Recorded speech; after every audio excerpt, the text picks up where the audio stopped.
In this tutorial, we learn how to carry out division with fractions. And to get us started, consider the example that we see here.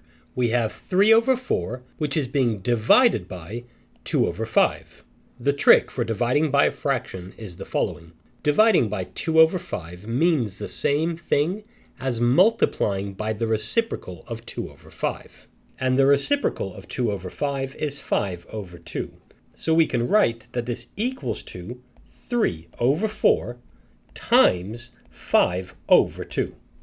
We've now turned this problem into two fractions that are being multiplied, and we've already seen how to do this. Indeed, all we have to do here is multiply the two numerators together, as well as multiply the two denominators together.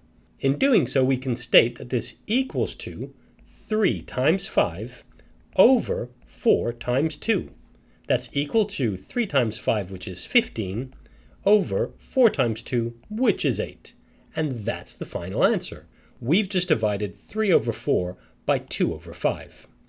And the technique we've just used could be generalized with the following formula.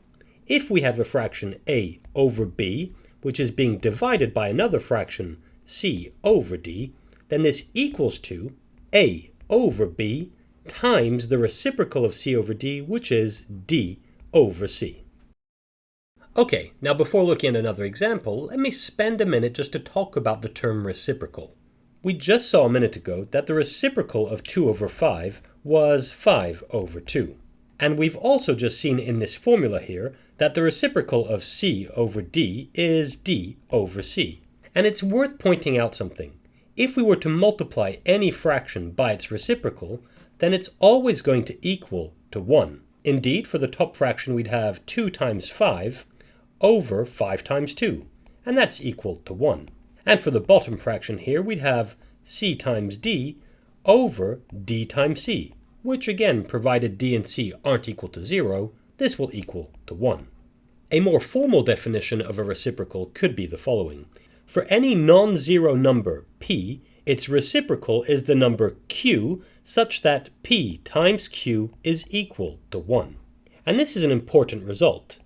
We say that p and q are reciprocals of each other. And it's extremely important to know how to find the reciprocal of any number, particularly when dividing with fractions. So for instance, if we needed to find the reciprocal of 2/3, then that would be 3 over 2, since 2/3 times 3 over 2 equals to 1. Or say we had to find the reciprocal of 3, then that would be 1/3, since 3 times 1/3 equals to 1. Okay, now that we know a little bit more about reciprocals, let's go ahead and look at the next example. Say we're asked to calculate 2 over 7 divided by 3 over 5. Well, following the method we've just seen, we can state that dividing by 3 over 5 is the same thing as multiplying by the reciprocal of 3 over 5, which is 5 over 3. So we can write that this equals to 2 over 7 times 5 over 3. And we've now turned this problem into two fractions that are being multiplied. And we've already seen how to multiply two fractions. Indeed, all we need to do is multiply their numerators together, as well as multiply their denominators together.